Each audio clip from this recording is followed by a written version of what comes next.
Second last, પરોપકારિતા. ભારતીય મનોવિકૃતિ છે જે શરદભાઈએ વાત કરી, મારે કેટલા ટકા અને મારા કેટલા ટકા. કેવળ રોટી કપડાં અને મકાન પ્રાપ્ત કરવું એ જિંદગી નથી. ખાવાનું તો કૂતરાને હાંજ પડે મળી જાય છે. આઈટીઆઈ કર્યા વગર, કશું ભણ્યા વગર, ઝી ગ્રુપ કે મેન્સ ગ્રુપ કે નીટ રાખ્યા વગર મળી જાય છે. ખાલી ખાવાનું મળે એ જિંદગીનું મકસદ નથી. સમાજ માટે, સંસ્કૃતિ માટે, દેશ માટે. જોયું ભગતસિંહનું? હલાવી નાખે એવી ઘટના. એ ભગતસિંહે જે કેટલાક પત્રો લખ્યા છે એમાંથી એક પત્રની વાત આ છે. મરતા પહેલા ભગતસિંહ શું પત્ર લખે છે કે આવતીકાલે ભગતસિંહ ફાંસીના માચડે ચડશે, પણ એનું દુઃખ મને નથી. દુઃખ એ વાતનું છે કે દેશ સેવાનો મેં જે સંકલ્પ કર્યો તો એનો 1000મો ભાગ પણ હજી હું કરી શક્યો નથી. આટલું કર્યા પછી પણ માણસના મનની અંદર આ ભાવના રહે છે. યાદ કરીએ મહાત્મા ગાંધીજીને કે જેને દેશ સેવા માટે એક બાઈને સામાન્ય મેલા કપડામાં જોઈ. શા માટે મેલા કપડા? કારણ કે બીજા કપડા નહોતા એટલે ધોઈ નહોતી શકતી. ગાંધીજી વિચાર કર્યો કે જે મારા દેશમાં એક બાઈને કપડા બદલવા માટે બીજું કપડું ન હોય, એ દેશમાં મને કોટ પાટલું પહેરવાનો કોઈ અધિકાર નથી. એ દિવસથી બાપુએ કોટ પાટલું છોડ્યા અને પોતળી પર આવી ગયા. પરોપકારિતા આ છે. સરદાર પટેલે જોયેલા બહુ સુખી સંપન્ન હતા. ચરોતરના પાટીદાર હતા, 6 ધામના પાટીદાર હતા. છતાંય સરદાર પટેલ પોતાના કોલર તોડાવવા માટે છે બોમ્બે મોકલતા હતા. એ સરદારે જોયું દેશની પરિસ્થિતિ. મૃત્યુ પામ્યા ત્યારે 200-250 રૂપિયાથી વધારે કોઈ અમાઉન્ટ નહોતી. એના ફાટેલા કપડા, એના જૂના ધોતિયા, એમાંથી એની દીકરી મણીબેન ભેગા કરીને સાડલા બનીને પહેરે. શું આપણા દેશના આવા મહાપુરુષો બની ગયેલા છે? આજે પરમ પૂજ્ય પ્રમુખ સ્વામી મહારાજ કેવડી મોટી આ સંસ્થા ચલાવે છે. પોતાના માટે શું એમણે કાર્ય કર્યું? 95 વર્ષ સુધી સમાજ માટે, દેશ માટે, સંસ્કૃતિ માટે જીવ્યા. ભુજમાં ભૂકંપ વખતે રાત્રે 10:30 થી 11:30 સુધી પ્રમુખ સ્વામીજી રોજ ફોન કરતા, સંતોને પૂછતા કયા કયા ગામમાં ગયા. સ્વામીજી ફોનમાં રોજ પૂછે કે ભુજના માણસોને કીટ આપી, એમાં મરચા આપ્યા કે નહીં? આથેલા મરચા આપજો. સ્વામીજીએ બીજું પણ કીધું કે 7 દિવસ થઈ ગયા, નખ વધી ગયા છે તો નેલ કટર આપજો. અહીંયા બેઠેલા સંતો 2.5 મહિના સુધી 250 સંતોને 4,500 સ્વયંસેવકોએ ભુજની અંદર સેવા કરી છે. બીએપીએસ સંસ્થાએ 9 ગામ અને 54 સ્કૂલો બનાવી છે. પરોપકારિતા. આજે જેટલા સંતોને અહીંયા દર્શન આપને થઈ રહ્યા છે, કેટલાય ગ્રેજ્યુએટ છે, ડોક્ટર છે, એન્જિનિયર છે. કયા સ્વાર્થ માટે આ સંતો સમાજ છોડી, પોતાનો પરિવાર છોડી નીકળ્યા છે? કેવળ એક હિન્દુ સંસ્કૃતિ, કેવળ એક ભારતીયતા આગળ વધે એના માટે આપ શું કરી શકો? શું કરી શકીએ આપણે ભારત માટે?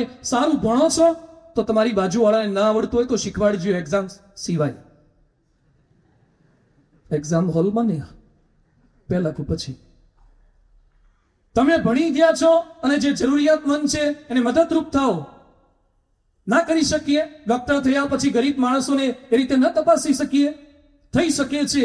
વોરેન બફેટ ને બિલ ગેટ્સ જે કામ કર્યું, કરોડોનું ડોનેશન આપ્યું. અને હમણાં સુનિલ ભારતીએ 7,000 કરોડનું ડોનેશન આપ્યું. એરટેલ વાળાએ 7,000 કરોડ ડોનેશનમાં આપ્યા.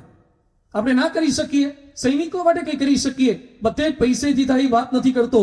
ક્યાંક તનથી કરો, ક્યાંક મનથી કરો અને ક્યાંક ધનથી કરો. દેશ માટે કંઈક કરીએ, સંસ્કૃતિ માટે કંઈક કરીએ. ઝવેરચંદ મેઘાણી એવા આદર્શ દેશભક્ત થઈ ગયા અને એવા દેશભક્તિના લેખ લખવા બદલ રાણપુરની કોર્ટની અંદર એમના પર કેસ ચાલ્યો. જજ ઈસાણી સાહેબ હતા, એમને કોર્ટના પાંજરામાં હાજર કરવામાં આવ્યા અને ઝવેરચંદ મેઘાણીને કહે છે કે તમે ભારતીયતાની, અસ્મિતાના લેખ કેમ લખો છો? અંગ્રેજો વિરુદ્ધ ભારતીયો ભડકે એવા લેખ કેમ લખો છો? અંગ્રેજો તમને સજા કરશે.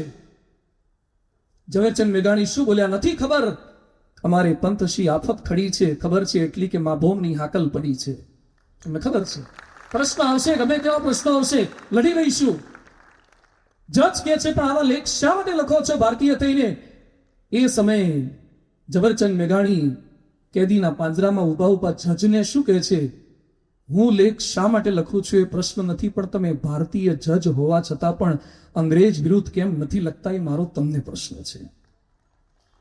જજ બોલી ના શકે, અદાલત બરખાસ્ત કરી દીધી. થોડાક દિવસ પછી અદાલત પાછી ભેગી થઈ અને સ્ટેટમેન્ટ શું આપ્યું? આવા લેખ લખવા બદલ એક અંગ્રેજ પગારદાર વ્યક્તિ તરીકે હું ઝવેરચંદ મેઘાણીને 2 વર્ષની જેલની સજા કરું છું, પણ આ વ્યક્તિની અસ્મિતાનો ચેપ મને લાગે છે એટલે હું અંગ્રેજની પગારદાર નોકરી છોડીને હવે દેશ સેવામાં હું પણ જોડાઈ જઉં છું.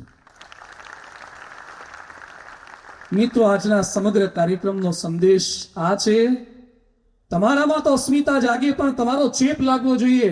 કેટલાક નહીં આપણે માવો ખાતા હોય, દૂધનો નહીં, 120 નો 35 ને તો ગહી બીજાને આપે, લે ને બોલે કે હું તમાકુ નથી ખાતો, હોપારી જ છે, થોડીક લો.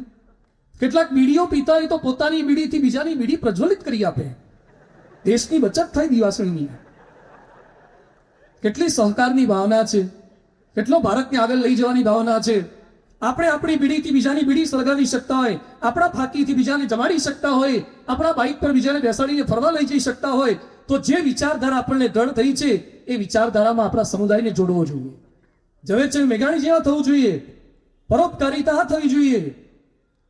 જે સારું કરે છે એનું થોડુંક સન્માન કરતા શીખો. કદાચ તમે નથી કરી શકતા તો જે સમર્પિત છે એનું સન્માન કરો. અમેરિકન એરપોર્ટ ઉપર અમે બેઠા હતા ત્યારે મને ત્યાંના એક હરિભક્તે વાત કરી, સ્વામી થોડા દિવસ પહેલા કે એરપોર્ટ ઉપર આર્મીના કે નેવીના કે જવાનો પોતાના ડેસ્ટિનેશનથી પોતાના ઘર તરફ જતા હતા. એરપોર્ટ પર જેવા આવ્યા, એરપોર્ટ પર બેઠેલા તમામ પેસેન્જર ઊભા થઈ ગયા. પેલા લોકો ફ્લાઇટમાંથી આવે એમ નીકળતા હતા એટલે તમામ અમેરિકન્સ ઊભા થઈ ગયા પોતાના સ્થાન પર. કોઈના કઈ સગાવાલા નહોતા થતા, ઊભા થઈ બધાએ સલ્યુટ કરી. આ સ્મિતા છે, આ ભાવના છે. જે માણસ દેશ માટે આ કામ કરે છે એને આપણે બિરદાવી ન શકીએ, એને વંદન ન કરી શકીએ? સંતો, એવા પવિત્ર સંતો થઈ ગયા. આજે પણ એવા પવિત્ર સંતો છે. આજે બીએપીએસ સંસ્થામાં 1100 જેટલા સંતો છે. 1 રૂપિયાનો પગાર લેતા નથી. અમારા કોઠારી સ્વામી આફ્રિકામાં જન્મ ઉછેર છે, માતા પિતાના એકના એક દીકરા. અરે માતા પિતા નહીં, પિતા તો હતા જ નહીં, ધામમાં જતા રહેતા. એક વિધવા બાઈ પોતાના દીકરાને વાતો કરીને પ્રેરણા આપી અને સાધુ થવા બનાવી શકે? રોડ પર આપણે નીકળતા હોય ને ક્યાંક ભગવા કપડા દેખાય અને શા માટે નાકનું ટેરવું ચડી જાય છે? શા માટે ભગવા કપડા દેખાય અને તરત હિન્દુત્વની ટીકા કરવાનું મન થાય છે? શા માટે ભગવા કપડા દેખાય અને બધા બિનજરૂરી મફતિયા અને નાહકતા લાગે છે? દરેક કેદીને એક ભવિષ્યકાળ હોય છે ને દરેક સાધુને એક ભૂતકાળ હોય છે. દરેક સાધુ એક ભૂતકાળમાંથી બહારથી આવ્યો છે. કયા પ્રકારનું એજ્યુકેશન લઈને આવ્યો છે? અરે તમે જેટલા ગામ નહીં જોયા હોય એટલા તો દેશ જોનારા સાધુઓ છે. આખા વિશ્વમાં ફરનારા છે. 1 રૂપિયાનો પગાર લેતા નથી, ક્યારેય બહારનું ખાતા નથી, આજીવન બ્રહ્મચર્યનું પાલન છે. 1 પૈસો પોતાના નામે કરીને રાખતા નથી. સમગ્ર સમાજ માટે અહર્નિશ સેવા કરનારો આ સાધુ સમુદાય. અને સાધુને જોયા પછી આપણું મસ્તક ન ઝૂકે તો સમજજો કે તમારામાં ક્યાંક ઔરંગઝેબનું લોહી છે.